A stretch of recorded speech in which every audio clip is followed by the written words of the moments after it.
Shalom. Syukur pada pagi hari ini kita boleh kembali datang kepada Tuhan.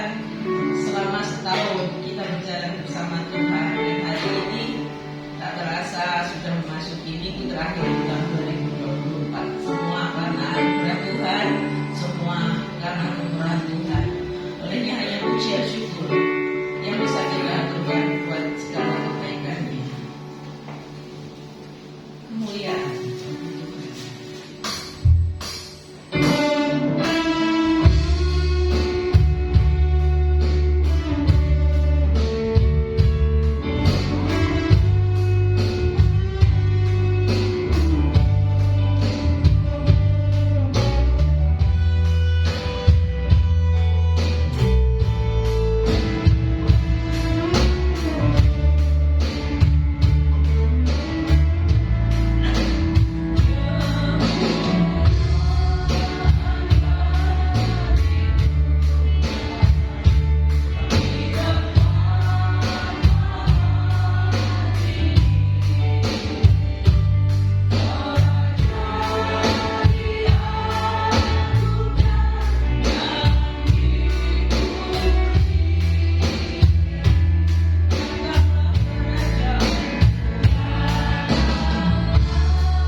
damai sejahtera di bumi ini, sentosa di bumi, damailah di bumi.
Karena dia adalah terang bagi kita supaya kita tidak tersesat. Yesus terang dunia.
cuaca yang mendukung, masa kita mau terima yang panas aja ya.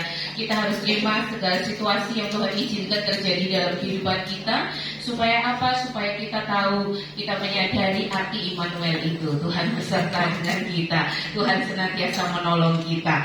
Masih di dalam tema tahun ini, connected-nya terhubung, Ibrani pasal 10 ayat 24-25. Mari kita baca bersama-sama. Tapi saya akan mengajak Bapak Ibu Saudara untuk membaca dalam versi firman Allah yang hidup.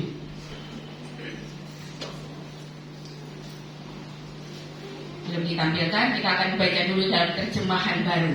Ibrani pasal 10 ayat 24 dan 25. Ibrani 10 ayat 24 dan 25. Kita akan baca bersama-sama. Ibrani pasal yang ke-10 ayat 24 dan 25. Hitungan ketiga kita mulai baca 2, 3. Dan marilah kita saling memperhatikan, supaya kita saling mendorong dalam kasih dan dalam pekerjaan baik. Janganlah kita menjauhkan diri dari pertemuan-pertemuan ibadah kita, seperti dibiasakan oleh beberapa orang. Tetapi marilah kita saling menasihati dan semakin giat melakukannya menjelang hari Tuhan yang mendekat. Saya akan bacakan untuk Bapak Ibu di dalam versi firman Allah yang hidup. Di sana dituliskan seperti ini. Ibrani pasal 10 ayat 24 sampai 25. Firman Allah yang hidup. Karena itu, marilah kita saling menolong, bersikap ramah satu sama lain, dan melakukan hal-hal yang baik. Janganlah kita lalai menghadiri kebaktian di gereja seperti yang dilakukan beberapa orang.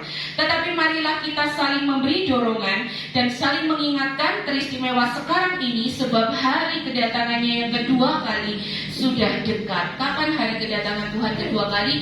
Kita tidak tahu. Tidak ada satu manusia pun yang mengerti, yang tahu akan itu. Bahkan Yesus sendiri pun, anak pun tidak tahu kapan saatnya dia akan datang kembali ke dalam dunia. Nah, Bapak Ibu Saudara, bukan sebuah kebetulan ya ketika beberapa acara Natal dari teman-teman, dari beberapa yang saya lihat, biasanya mereka nyetatus juga, temanya hampir sama gitu ya, tapi ada yang menggunakan bahasa Indonesia, terhubung gitu. Jadi teman saya ada beberapa yang pakai tema ini. Bahkan kemarin Bu Yulis bilang, saya sempat ikut streamingnya di PDI Magelang tanggal 25-26. Mereka memang mengadakan ibadah Natal 2 kali, karena 2 kali itu bukan di 2 hari dengan jemaat yang sama, tidak, karena gedung gerejanya tidak cukup, makanya setiap tahunnya pasti dilakukan 2 kali.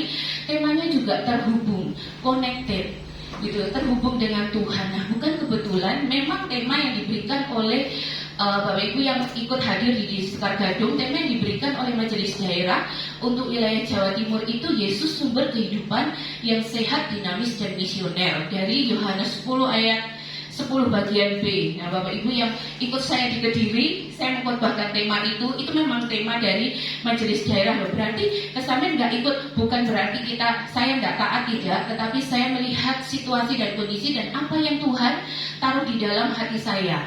Nah, connected ini dengan satu tujuan di tahun depan. Penjabaran tentang terhubung ini macam-macam ya. Penjabaran tentang terhubung ini beraneka ragam. Kalau di Magelang sana, stay connected, stay committed, dan konsisten. Nah, gitu ya. Jadi ada beberapa penjabaran.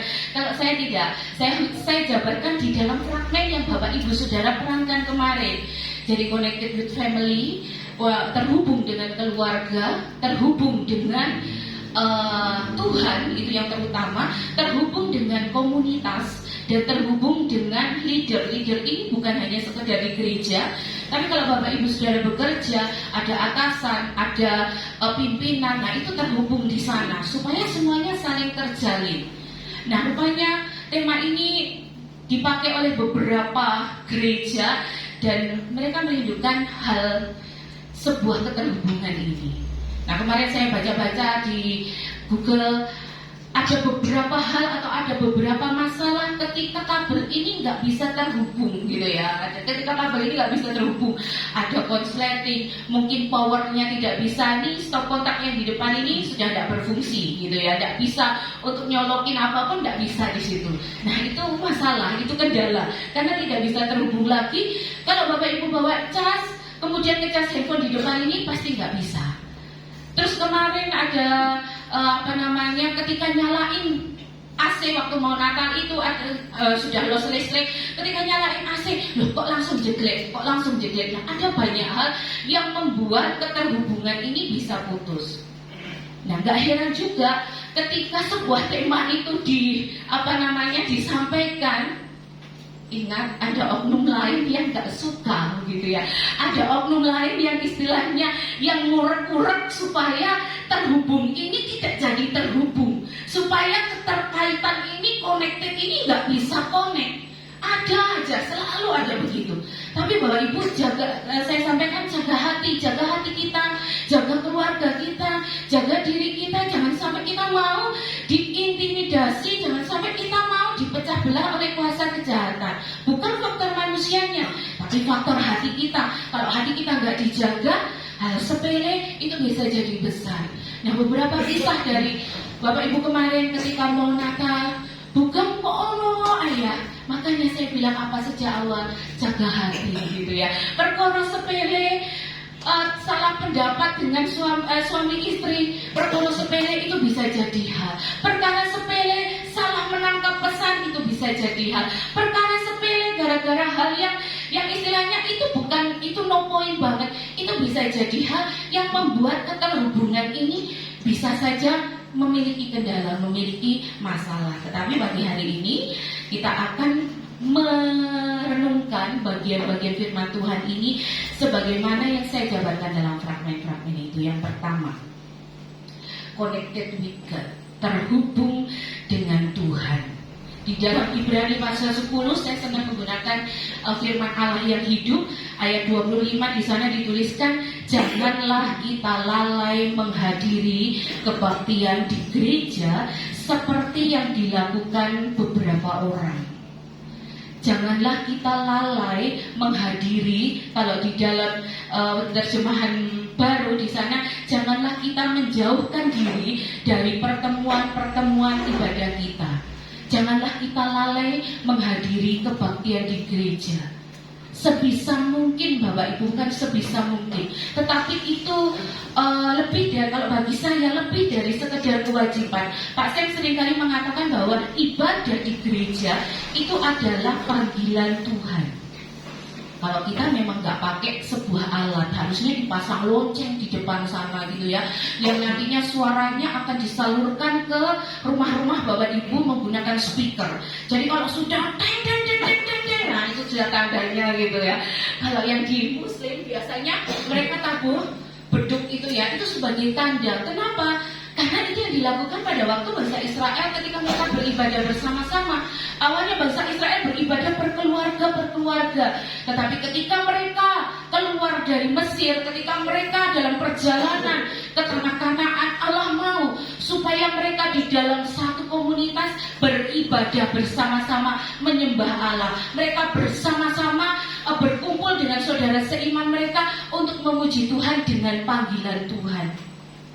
Harusnya seperti itu. Nah, ibadah itu bukan hanya sekedar kewajiban, lebih daripada kewajiban. Bukan hanya sekedar untuk memenuhi bahwa kita ini orang Kristen, bukan hanya sekedar untuk ngisi absen setiap hari minggunya. Siapa ini yang nggak datang, siapa ini yang datang, bukan hanya sekedar itu. Tetapi ibadah itu adalah respon dari umat Allah atas panggilan Allah.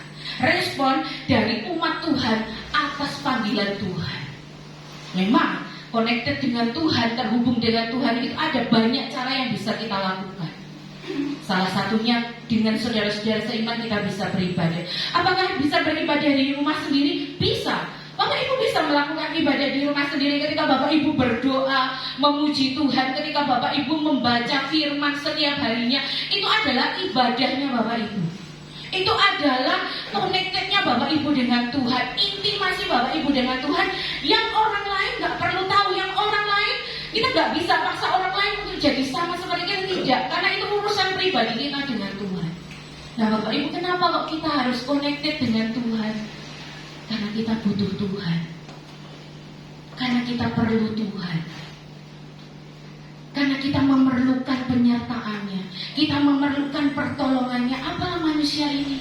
Kejadian pasal 2, manusia itu diciptakan dari debu tanah, yang nantinya ketika hari pemakaman tiba, debu itu akan kembali kembali kepada debu, tanah itu akan kembali kepada tanah. Gak ada artinya, terbatas, rapuh, penuh dengan berbagai macam kesulitan, penuh dengan berbagai macam tekanan. Manusia itu rapuh olehnya, manusia itu butuh Tuhan. Bapak Ibu tentu sudah tahu jadwal-jadwal ibadah yang ada, diprioritaskan, gitu ya. Ibadah jam 6 pagi, ayo dipersiapkan. Supaya apa? Enggak telat. Supaya apa? Kita menghargai. Bukan hanya sekedar menghargai gereja, bukan hanya sekedar menghargai pimpinan gereja, tidak. Tetapi saat Bapak Ibu datang beribadah itu, Bapak Ibu menghargai Tuhan. Itu lebih dari segalanya. Ketika kita memuji Tuhan dengan sungguh-sungguh. Ketika kita mendengar firman Tuhan, fokus kepada Tuhan, abaikan yang lain dulu. Mungkin ada WhatsApp yang masuk, gak bisa dipungkiri, saya pun juga kadang seperti itu. Ketika kemarin Natalan pun, saya sambil mendengar ada beberapa hal yang harus saya urus untuk atur kota dan lain sebagainya. Saya pun juga pakai WhatsApp ke Citin, ke Ciulis untuk bisa koordinasi. Tapi fokus kita tetap kepada Tuhan. Connected with God. Kenapa? Karena kita butuh. Apa sih kekuatan kita? Berapa lama sih kemampuan yang kita miliki? Seberapa tinggikah ilmu yang kita miliki? Seberapa tinggikah kebijakan yang Tuhan beri dalam hidup kita? Kalau tanpa Tuhan itu mustahil. Kalau tanpa Tuhan itu gak akan ada artinya. Olehnya di tahun depan, nanti mulai tanggal 1 Januari, yang grup Ayo Baca Alkitab lanjutkan sampai Wahyu, 1 hari 1 pasal.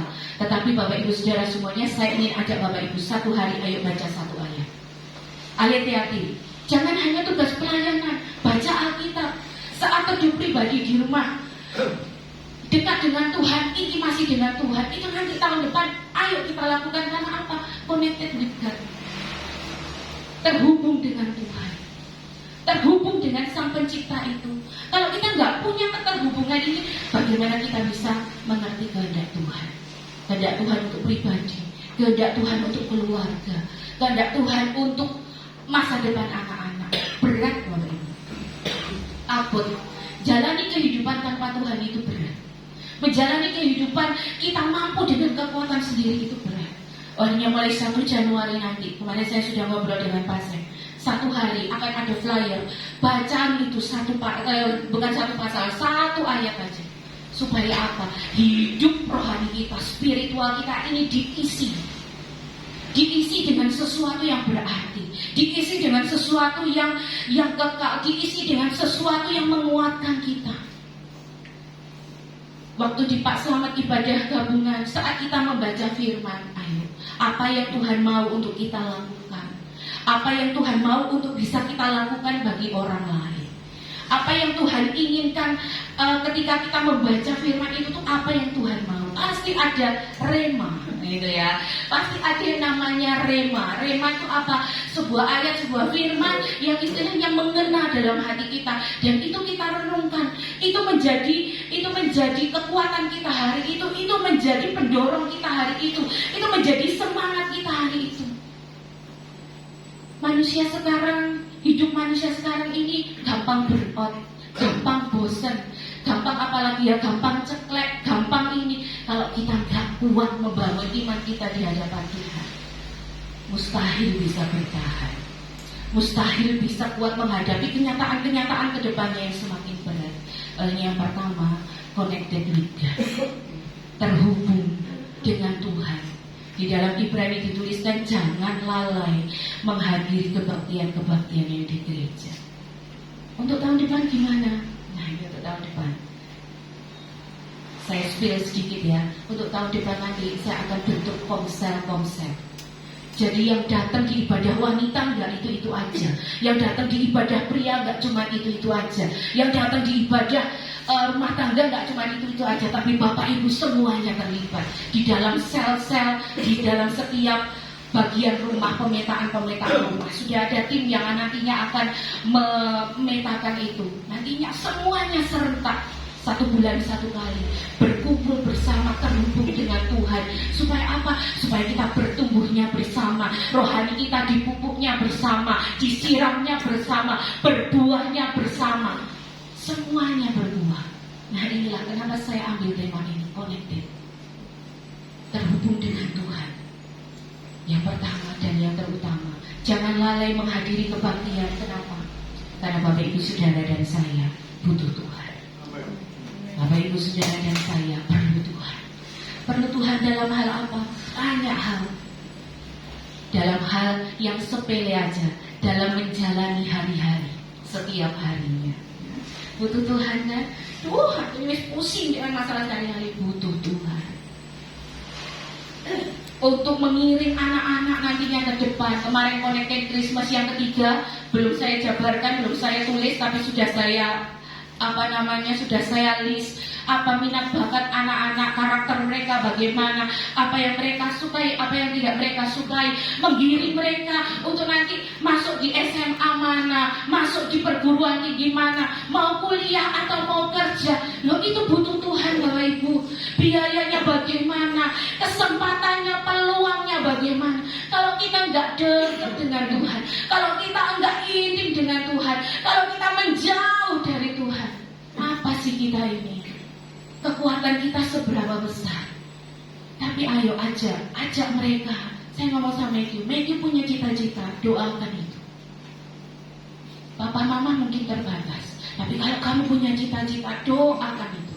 Mulai sekarang doakan itu. Kamu mau kuliah di mana, doakan universitasnya. Kamu mau nanti kerja di mana, doakan itu. Mulai sekarang. Kenapa harus itu didoakan? Harus itu melibatkan Tuhan dalam segala hal. Karena kemampuan kita terbatas. Yang pertama, connected with God. Tahun yang akan datang, semakin lagi dekat dengan Tuhan, semakin rajin lagi, semakin mengikuti, semakin ugal-ugalan lagi untuk Tuhan. Baca firman, punya saat teduh, setiap jam-jam ibadah prioritaskan. Saya tidak mau kalau ada kesempatan tidak, tetapi saya punya kerinduan untuk bisa beribadah kepada Tuhan. Militan itu namanya. Saya punya kerinduan untuk datang. Terus apapun yang terjadi, pokoknya jam sekian saya beribadah. Kalah dengan SPBU. Setiap Jumatan pasti tutup. Mau isi bensin nggak bisa, mau isi BBM nggak bisa, karena mereka tutup. Nah kita, bagi mereka saya baca salah satu quotes-nya yang jualan sifat tofu itu. Apa itu quotes-nya saya lupa. Kerjaan ini hanya waktu untuk menunggu jam ibadah, kalau nggak salah kayak gitu ya. Jadi pekerjaan saya ini hanyalah menunggu waktu untuk beribadah, segitunya bagus. Saya salut dengan orang-orang seperti itu. Kita, apalagi kita punya Tuhan yang hidup.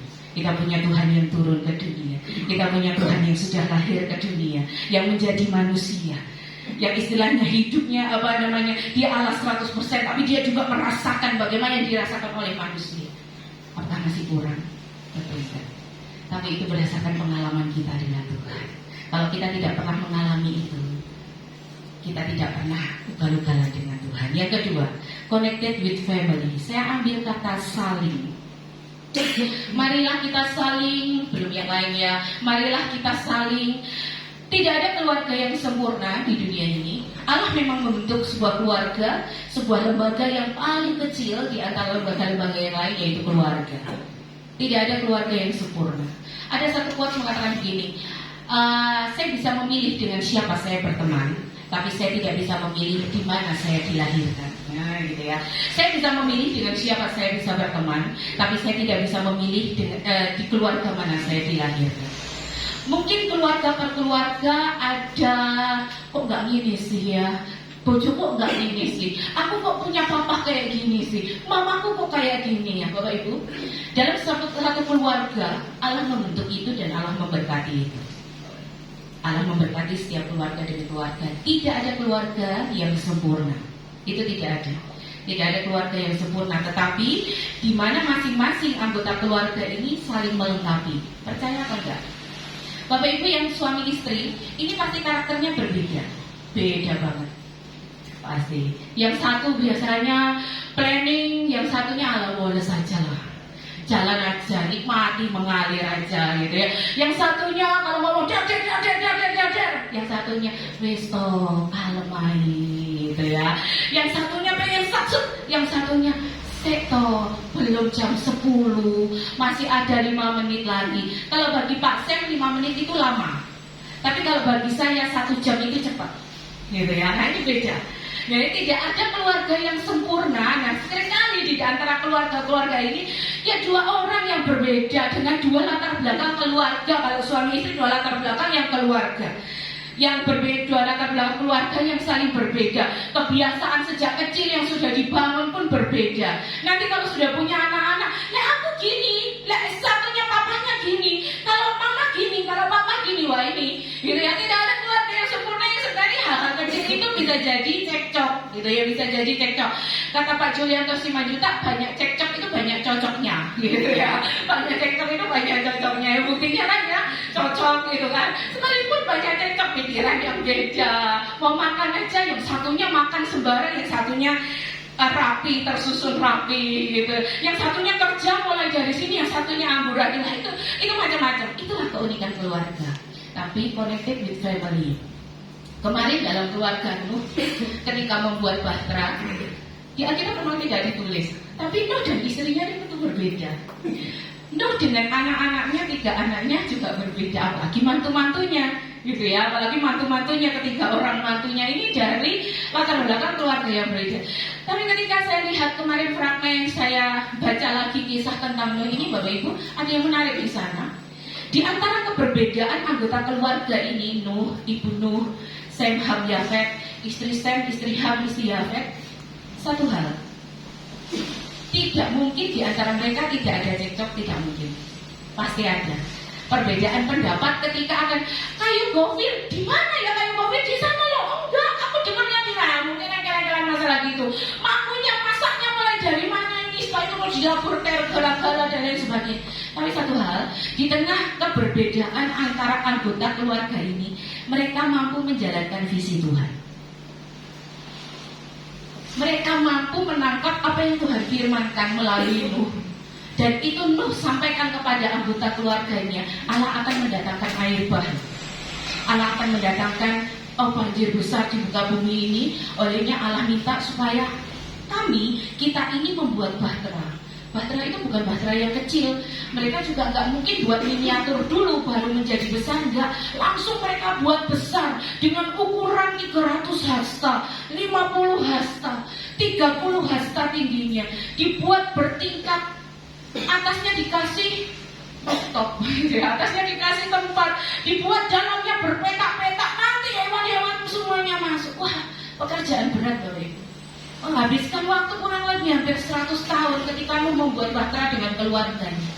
Tapi ketika Nuh bekerja bersama-sama dengan keluarganya ini, terjalin suatu connected ini, terjalin suatu keterhubungan satu dengan yang lain, terjalin satu kekompakan, sehingga akhirnya bahtera ini bisa jadi dan visi Allah bisa digenapi dalam kehidupan Nuh dan keluarganya. Connected with family. Tentu Allah mau setiap masing-masing keluarga ini Allah memberikan satu rancangan, satu rencana, satu visi yang harus dijalani. Visimu apa? Tuhan percayakan pekerjaan ini. Ayo istri, anak-anak mendukung semuanya. Ayo kita kerja. Wah, kalau semuanya kompak, sekalipun banyak cekcok itu tadi loh, sekalipun ada ketidakpahaman, ada perbedaan pendapat, tapi kalau terkoneksi satu dengan yang lainnya, maka visi itu akan bisa terwujud. Mau kuliah di mana? Kuliah di sini. Ya, papa mama doakan. Itu papa mama doakan, kamu juga berdoa supaya bisa capai ke apa yang Tuhan mau. Bapak Yakub Susabda, salah satu dosen di, saya lupa universitasnya, mengajar konseling Kristen. Dia punya 2 anak dan tepat seperti apa yang diinginkan kedua anaknya ini. Satu anaknya menjadi dokter, satu anaknya menjadi hamba Tuhan, sekolah teologi. Sesuai dengan apa yang dipilih oleh anak-anaknya ini, papa mamanya berdoa. Oke, kamu mau jadi dokter? Oke, ke universitas mana? Jadilah dokter yang baik. Jadilah dokter yang menjadi berkat. Yang satunya meneruskan pelayanan papahnya, menjadi hamba Tuhan. Jadi 2 anak ini didoakan sama-sama. Nah, ini connected dengan keluarga. Artinya nanti dalam konser-konser itu nanti ibadah keluarga, bukan hanya yang tua tua-tua. Tapi kalau ada anak-anak diajak sekalian, yang SMP, yang SD, libatkan mereka semua dalam ibadah. Supaya apa? Supaya mereka mengenal bagaimana ibadah. Supaya mereka tahu, oh begini ibadah. Supaya mereka bisa saling mendengar, sharing firman Tuhan satu dengan yang lain. Iman mereka bisa bertumbuh. Supaya anak-anak ini kelak bisa menjadi generasi penerus yang militan juga. Bapak Ibu bisa menjadi berkat, bisa menjadi teladan dalam hidup keimanan Bapak Ibu, menjadi teladan dalam segala hal yang mungkin Bapak Ibu lakukan sehari-hari. Connected with family, connected dengan keluarga. Pak saya beberapa waktu yang lalu menyampaikan 2 orang kadang masing-masing, satu lihat handphone, satu lihat ini. Tapi ayo terkadang bisa ngobrol, bisa bersama, gitu ya. Ayah dengan anaknya, ibu dengan anaknya, ngedate bersama. Gitu. Terkadang saya suruh menu sama papa aja, karena pergi misalnya ke Kademangan, ngobrol apa aja. Silakan biar quality time berdua. Kalau pas papanya pergi, saya dengan Megi kita ngobrol di kamar, ngobrol tentang banyak hal. Penting Bapak Ibu, supaya terjalin sebuah keterhubungan dalam keluarga ini. Lembaga paling kecil, lembaga paling mini yang Allah berkati, yang Allah ciptakan di tengah dunia ini. Yang ketiga lebih complicated ini, connected with community. Nah, karena saya berbicara di gereja, makanya komunitas kita adalah komunitas gereja. Karena itu marilah kita saling menolong, saling mengingatkan, saling memberi dorongan. Bapak Ibu, saya mau kasih tahu ke Bapak Ibu, kalau Bapak Ibu diingatkan untuk ke gereja oleh teman, itu berkat loh. Belum tentu lain kalinya diingatkan lagi. Kalau sudah tidak ada yang mengingatkan, wah bahaya gitu ya. 400 tahun setelah kitab Sakarya Maleaki, Allah tidak berfirman kepada umatnya. Baik itu melalui nabi-nabi, baik itu melalui penglihatan, baik itu melalui orang-orang yang Allah pilih, melalui firman-Nya, Allah tidak berfirman sama sekali. Bagaimana kehidupan mereka pada waktu itu? Hanya orang-orang tertentu mereka yang memiliki militan di hadapan Tuhan. Di antaranya ada Simeon, di antaranya ada Hana, ada Yusuf dan Maria beserta nenek moyangnya yang hidup pada waktu itu. Saya tidak tahu moyangnya Yusuf dan Maria siapa yang hidup, tetapi Allah tidak mengingatkan mereka akan jalan hidup mereka. Jadi kalau Bapak Ibu misalnya diparani nih oleh teman, oleh rekan segereja, terus diingatkan, ayo besok minggu nih gereja loh ya, ayo besok ibadah wanita, besok ibadah pria, ibadah yuk jangan lupa ya anak-anak, hari minggu kita ketemu di Gen Victory. Kalau Bapak Ibu masih diingatkan, itu berkat. Berkat bagi yang mengingatkan, dan itu berkat bagi Bapak Ibu. Karena kalau sudah tidak ada yang mengingatkan, itu bahaya. Jadi kalau Bapak Ibu masih diingatkan, itu berarti masih diberkati oleh Tuhan. Saling menolong, saling mengingatkan, saling memberi dorongan. Nah, dalam komunitas atau di dalam community ini kompleks. Ini lebih kompleks Bapak Ibu. Karena apa? Karena masing-masing dari kita memiliki karakter yang berbeda. Memiliki, saya sebut aja warna, karena itu yang paling gampang ya. Memiliki warna karakter yang berbeda, memiliki love language yang berbeda. Aku tuh sukanya diapain ya? Aku tuh sukanya orang itu gimana ya ke aku? Nah, itu memiliki love language yang berbeda. Dan yang terakhir ini yang paling inti, memiliki stress language yang berbeda. Ketika masalah itu datang, itu apa yang saya lakukan? Nah, ini seringkali menimbulkan overthinking dari orang lain. Ada 4 jenis stress language. Yang pertama fight. Fight itu ketika masalah datang dia marah-marah, langsung nyerang masalahnya langsung, misalnya konflik dengan sesama langsung nyerang, itu fight. Kalau flight itu artinya menghilang, ghosting. Daripada aku ribet kayak gitu, aku lebih baik menghilang. Aku hilang dari peredaran aja. Ada yang freeze. Freeze itu ketika ada masalah, ketika dia stres, ketika ada trigger di sekitarnya, dia nggak bisa ngapa-ngapain. Mau beranjak susah, mau ngapa-ngapain, mau males. Dia sudah malas ngapa-ngapain. Ini stress language. Yang terakhir fault. Fault itu ketika masalah ada, itu malah membuat dia semakin dia ditekan, dia semakin akan berusaha. Tapi semuanya punya plus minus, semuanya ada solusinya. Nanti saya bahas di lain kesempatan. Tapi ini berbeda. Jadi warna karakternya berbeda, love language-nya berbeda, cara memperhatikannya berbeda, cara mengatasi masalahnya pun berbeda. Ini complicated di dalam sebuah komunitas. Dalam sebuah gereja, kita nggak terlalu banyak, kita kurang lebih ada 100-an orang. Tapi kalau masing-masing punya ini, itu terkadang bikin cranky ya, terkadang bikin ilfeel. Tapi kita mau belajar connected with community. Ada beberapa hal penting dalam komunitas yang saya catat. Yang pertama adalah pendapat berbeda itu bukanlah sebuah pertengkaran. Nah ini dia ya. Ketika kita memiliki pendapat yang berbeda, itu bukan berarti musuhan. Tidak.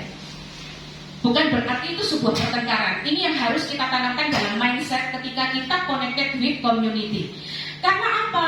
Karena saya berbeda dengan kamu. Karena Bapak A berbeda dengan Bapak B, Ibu A berbeda dengan Ibu B. Ini pendapat yang berbeda itu bukan sebuah pertengkaran, bukan ya. Tapi ini yang harus kita tanamkan. Pendapat yang berbeda itu karena saya berbeda dengan kamu.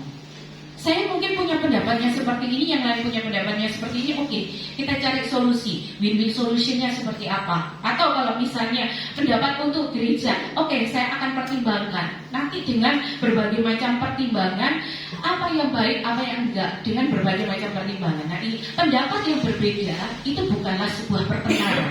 Pendapat yang berbeda itu bukanlah sebuah musuhan sebagai alasan untuk bermusuhan. Tidak. Ini harus ditanamkan dulu. Yang kedua, latih diri untuk tidak mudah tersinggung. Nah ini yang beberapa waktu lalu saya sampaikan, menurunkan ekspektasi. Jadi menurunkan ekspektasi. Ekspektasi saya itu tinggi. Terkadang saya turunkan. Jangankan dengan Bapak Ibu, dengan Pak Sam. Maaf ya Pak Sam ya, saya pakai contoh ini ya. Ekspektasi saya kadang tinggi gitu ya. Tapi oke lah, karena saya berbeda dengan Pak Sam. Cara berpikirnya berbeda, penyelesaiannya berbeda. Oke lah, saya menurunkan ekspektasi itu. Saya menurunkan standar itu. Jadi latih diri untuk tidak mudah tersinggung. Kenapa? Seseorang melakukan sesuatu itu pasti punya alasan. Kita harus melihat dari sisi itu. Seseorang melakukan sesuatu pasti dia punya latar belakang. Pasti ada trigger yang dia miliki untuk dia bisa melakukan sesuatu olehnya. Latih diri untuk tidak mudah tersinggung. Perbesar kapasitas hati. Perbesar kapasitas hati. Sehingga ketika kita berpikir, ngapain sih orang itu melakukan seperti itu yang tampak di depan dia? Kenapa sih kamu melakukan seperti itu? Kita harus melihat latar belakangnya dia melakukan itu apa. Nah itu. Alasan dia untuk bisa melakukan seperti itu tuh kenapa? Ini yang kedua. Latih diri untuk tidak mudah tersinggung. Kenapa Bapak Ibu? Ketika bertemu dengan banyak orang, kalau kita masih memiliki hati yang sempit, pikiran yang sempit, kena apa sedikit tersinggung, baper gak karu-karuan, kita sendiri yang capek. Bapak Ibu sendiri yang rugi. Ruginya apa? Pikiran itu ketika menyerang ke dalam tubuh, dan itu terus-terusan dipelihara, dikasih makan setiap hari, tubuhnya Bapak Ibu yang ngeleot, tubuhnya Bapak Ibu yang nanti gak kuat. Karena apa? Karena terkoneksi. Bapak Ibu kalau ikut di Instagram Dr. Risa, itu yang kemarin dia baru posting, keterkaitan antara overthinking yang berlebihan atau emosi negatif di dalam otak terhadap skin barrier tubuh, gitu ya. Skin barrier tubuh itu yang bikin kerutan, yang bikin keriput. Nah itu, jadi emosi yang negatif itu ternyata ngefek ke kerutan di dalam wajah, gitu. Olehnya boleh nggak pakai ini senyum dulu. Senyum buat kanan kiri, diajak senyum, ayo senyum. Oh, coba merenggut aja gitu ya. Merenggut aja gitu ya. Jadi latih diri untuk membesar kapasitas hati supaya apa?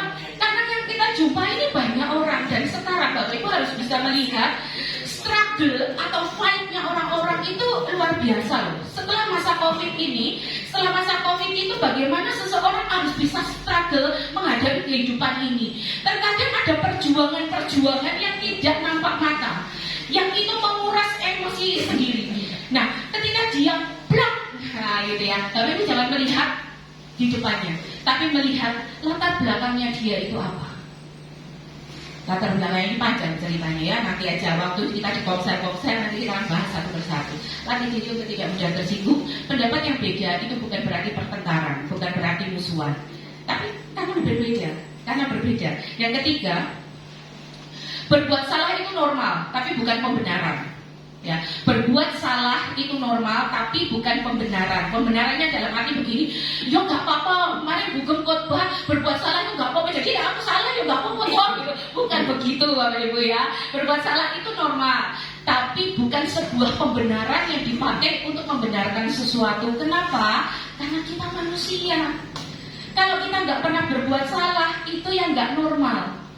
Ya kalau kita nggak pernah berbuat sesuatu hal yang keliru, itu kita yang nggak normal.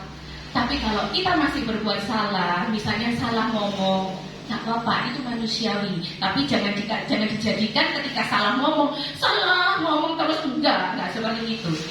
Berbuat salah itu wajar, normal, tapi jangan dijadikan pembenaran. Yang keempat, semua hal yang di sekitar kita itu semuanya netral. Semua hal yang di sekitar kita itu netral. Kita mau memberi nilai positif atau negatif itu tergantung pikiran kita. Pak Sam sempat bahas itu tentang persepsi. Saya jelaskan lagi, semua hal yang di sekitar kita, apa yang dilakukan oleh orang-orang sekitar kita itu semuanya netral. Bahkan ketika Bapak Ibu membaca status seseorang, menuliskan status seseorang, itu sifatnya netral. Positif atau negatif itu tergantung pikiran kita. Kita memaknainya positif atau kita memaknainya negatif. Jadi ini beberapa hal, ini sebetulnya sekelumit kecil dari bagaimana kita bersosialisasi dengan teman-teman dalam satu komunitas. Yang pertama tadi, pendapat yang berbeda itu bukan sebuah pertengkaran, bukan sebuah musuhan. Latih diri untuk tidak mudah tersinggung, perbesar kapasitas hati. Perbesar. Dan saya mau ajarkan ke Bapak Ibu, coba melihat ketika seseorang melakukan ini, lihat latar belakangnya, lihat alasannya, itu aja. Kalau kita tahu alasannya, kita tahu latar belakangnya, oke, itu kita tenang, kita gak overthinking. Yang ketiga, berbuat salah itu normal karena kita masih manusia, tapi jangan dijadikan itu sebagai pembenaran. Ya, jangan dijadikan itu pembenaran. Yang keempat, semua hal yang ada di sekitar kita itu netral. Positif atau negatif, nilai yang kita berikan itu tergantung dari pikiran kita. Itu tergantung dari pikiran kita. Kenapa saya katakan seperti ini, Bapak Ibu? Dalam hubungan sebuah komunitas itu kompleks banget, sangat kompleks. Kalau kita tidak menanamkan beberapa prinsip-prinsip di dalam kita berteman, Bapak Ibu gelepar-gelepar diri kok, pingsan lah, sakit kepala lah, senek perut lah, atau apa, itu macam-macam. Karena apa? Karena nilai itu berdasarkan dari kita. Olehnya kita mau meregulasi emosi, namanya itu ya. Kita mau mengatur emosi kita. Sekiranya nggak penting ya sudah, nggak usah dipikir. Sekiranya itu nggak penting ya usah nggak dipikir. Penilaian orang terhadap Bapak Ibu itu tidak mencerminkan karakter Bapak Ibu, tidak mencerminkan jati diri Bapak Ibu. Ya, penilaian orang terhadap Bapak Ibu tidak mencerminkan jati diri kita. Tapi bagaimana kita di hadapan Tuhan dan apa yang kita lakukan. Ini dalam komunitas. Ini sekelumit kecil, saya kasih beberapa tips dan trik kecil dalam hubungan komunitas. Nah, warna karakter, latar belakang, kebiasaan keluarga, tingkat pendidikan, love language, stress language itu tadi, pikiran, ini yang melatar belakangi semuanya. Ini yang melatar belakangi kenapa kok dia kok bersikap seperti itu ya, kenapa kok dia kok mengatakan seperti itu ya, kenapa kok dia bertindak seperti itu ya. Nah, ini latar belakangnya, Bapak Ibu harus melihat. Itu terkadang mungkin Pak Sam ngomongnya keras, ya, karena karakter, culture dari Ambon, Indonesia Timur. Begitu Regen ya, Papa gimana? Nah, ini dari Indonesia Timur itu kalau ngomong tanpa tegeng, aling-aling. Jadi nggak seperti orang Jawa yang nyuwun sewu ya, saya mau ngomong ke Bapak Ibu, enggak. Langsung kadang ada karakter seperti itu, Bapak Ibu jangan tersinggung. Itu karakter, culture. Gitu ya, itu karakter atau culture. Nah, kalau karakter saya nggak inikan ke semua orang, tapi ke orang-orang terdekat saya kadang dader. Nah, itu karena saya warnanya merah banget, merah dan ungu. Gitu ya, merah dan ungu. Jadi terkadang ini itu. Nah, itu karena karakter warnanya saya. Gitu ya, karena karakter kan bentrok juga dengan Pak Sam yang culture budayanya, saya yang warnanya merah. Nah, itu terkadang juga bentrok juga. Ya wes, kita stop di sini, kita cari solusi gitu. Supaya apa? Supaya kita bisa tahu, bisa ngerti, oh kenapa sih orang ini berbuat seperti itu, kenapa sih orang ini kok melakukan ini, kenapa kok sikapnya seperti ini, kenapa kok perkataannya seperti ini. Nah, yang keempat, connected with leader. Leader di mana Bapak Ibu saudara bekerja, itu Bapak Ibu juga punya leader. Dua prinsip yang paling penting adalah, yang pertama adalah hubungan timbal balik, yang kedua adalah komunikasi dua arah. Hubungan timbal balik itu bersama, jadi tidak menguntungkan salah satu pihak, tetapi semuanya saling menguntungkan. Dan yang kedua, komunikasi dua arah. Di awal, ketika waktu Bapak Gembala Senior menyerahkan pelayanan ke saya membuka diri. Bapak Ibu yang ingin berkomunikasi silahkan. Saya open, saya terbuka. Hanya satu hal yang saya minta, Bapak Ibu berkomunikasilah dengan baik, dengan santun, dengan sopan. Kenapa? Karena saya masih manusia. Terkadang ada sisi-sisi tertentu di mana trigger saya terlalu tinggi dan Bapak Ibu darder-darder, itu ngefeknya ke saya karena saya tadi saya katakan ya, karakter saya itu merah. Jadi berkomunikasilah dengan sopan, berkomunikasilah dengan santun, saya terima. Apapun itu masukan, saran dari Bapak Ibu itu saya terima. Nah, di dalam kita bergereja, berjemaat, ada gembala dan jemaat. Saya ingin cerita sedikit tentang domba. Domba ini adalah satu hewan yang tidak punya alat untuk mempertahankan diri. Seperti landak itu punya duri tajam. Ketika ada predator yang menyerang, dia akan menggulung dirinya dan durinya itu akan berdiri, gitu ya. Elang itu punya cakar dan juga punya cakar. Dia punya cakar, punya paruh yang tajam. Ketika ada musuh, dia pasti akan waspada 100%. Gimana caranya dia bisa mencengkeram musuh itu. Nah, hewan-hewan itu punya alat untuk menyelamatkan diri, termasuk tupai tanah. Tupai tanah itu alat untuk menyelamatkan diri adalah bau kentut.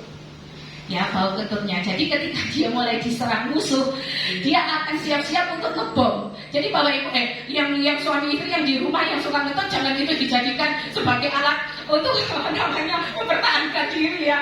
Enggak ya. Ini saya cerita aja. Tupai tanah itu tuh alat mempertahankan dirinya. Ketika ada predator yang ingin menyerang, dia siap-siap untuk buang gas gitu, baunya soalnya nggak karuan bisa bikin pingsan si predator itu. Nah, ini unik hewan-hewan ini unik. Tapi domba ini nggak punya alat untuk mempertahankan diri.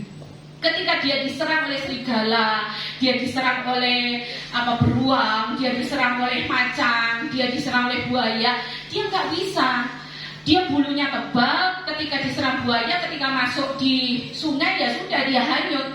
Sudah kelepek dia, bisa jadi makanan enak bagi buaya-buaya di situ. Tapi satu hal yang menarik, domba ini alat untuk mempertahankan dirinya adalah berkumpul bersama-sama dengan sesama domba. Ketika mereka ini berkumpul di satu, misalnya ini padang gurun gitu ya, ketika mereka berkumpul bersama-sama di tengah, bersama gembalanya itu, predator nggak berani nyerang. Mau ada serigala banyak, mau ada macan banyak, mau ada buaya, mau ada ular yang banyak. Ketika mereka ngumpul, mepet itu, predator itu nggak berani untuk nyerang domba. Olehnya ini menjadi tema di tahun depan, Connected. Ketika kita bersatu, ketika kita berkumpul, predator itu nggak berani nyerang. Tapi jangan sampai melarikan diri. Jangan sampai menjauhkan diri. Kalau sudah menjauh, awas dimangsa oleh predator itu. Rasul Paulus bilang kan, ketika kapal akan karam itu, jangan sampai keluar dari kapal, tetap tinggal di dalam kapal, karena mereka yang ada di dalam kapal itu yang selamat. Jadi salah satu alat untuk mempertahankan diri dari domba ini adalah berkumpul bersama dengan sesama domba. Itu kuat.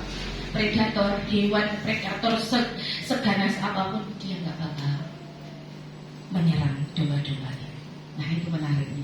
Nah, tentang connected, hidup tidak akan indah jika semuanya sama. Perbedaan adalah sarana, perbedaan adalah alat untuk saling melengkapi dan saling terhubung yang dibangun di atas kasih Allah, di atas pengertian dan di atas tanggung jawab. Banyak kita jadi tema kita tahun ini dan tema tahun ke depan, tema tahun yang akan datang, itu kita connected with God yang pertama dalam sebuah komunitas. Bapak Ibu juga punya connected with God masing-masing pribadi, connected with family, keluarga. Coba dicek anak-anak, cucunya, suami, istri, berkabung, connected with komunitas dengan komunitas saudara seiman, dan connected with leader, bersama-sama berjuang, bersama-sama mempertahankan iman, bersama-sama melangkah, bersama-sama melakukan apa yang Tuhan mau, kehendak Tuhan di dalam kehidupan kita. Ayat terakhir, Yohanes pasal 1. Yohanes pasal 1.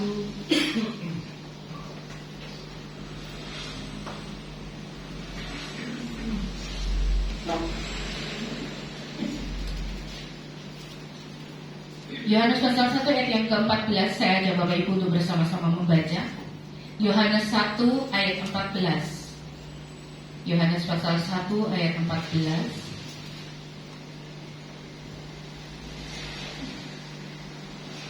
Hitungan ketiga kita akan mulai baca 2, 3. Firman itu telah menjadi manusia dan diam di antara kita.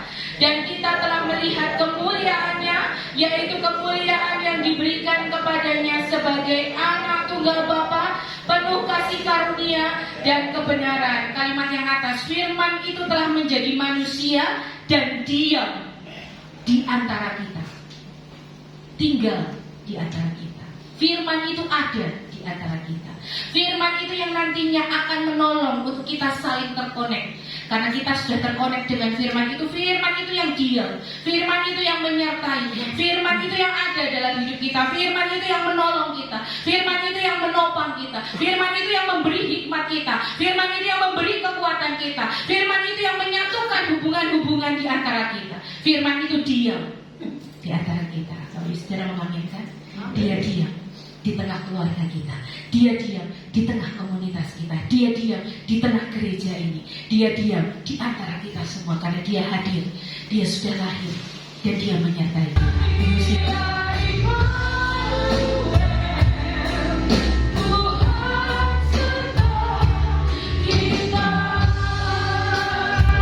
Dengan hormat Ibu Yulis akan berdoa untuk firman Tuhan yang sudah kita dengar.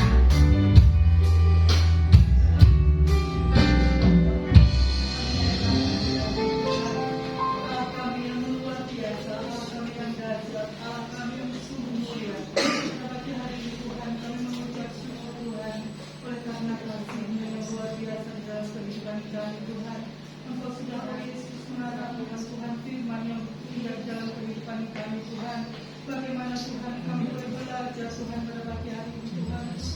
Biarkan Tuhan kami boleh terkoneksi Tuhan dengan Engkau sebagai Allah Juru Selamat kami yang hidup Tuhan. Sebab kami tahu Tuhan, tanpa kami terhubung dengan Engkau Tuhan, kami tiada artinya Tuhan. Kami akan sia-sia dalam kehidupan kami Tuhan.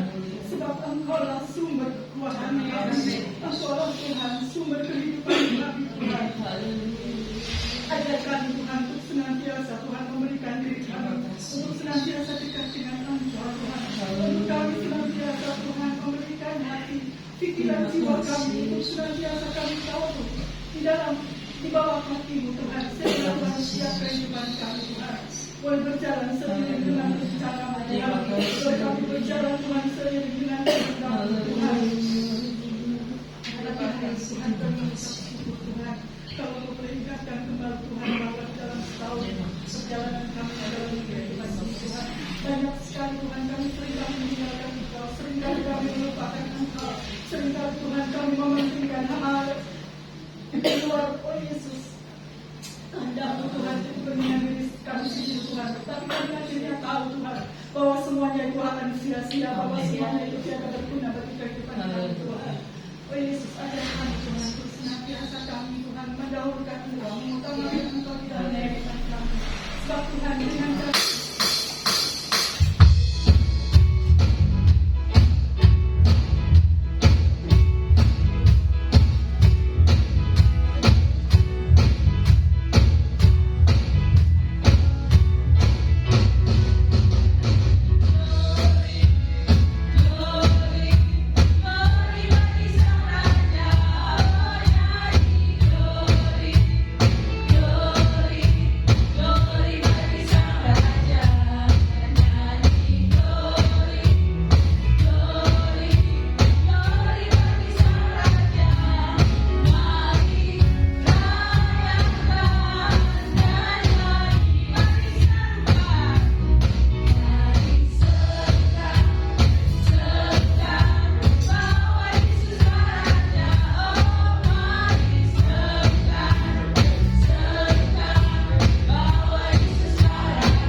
hari ini pulanglah dan terimalah berkat Tuhan.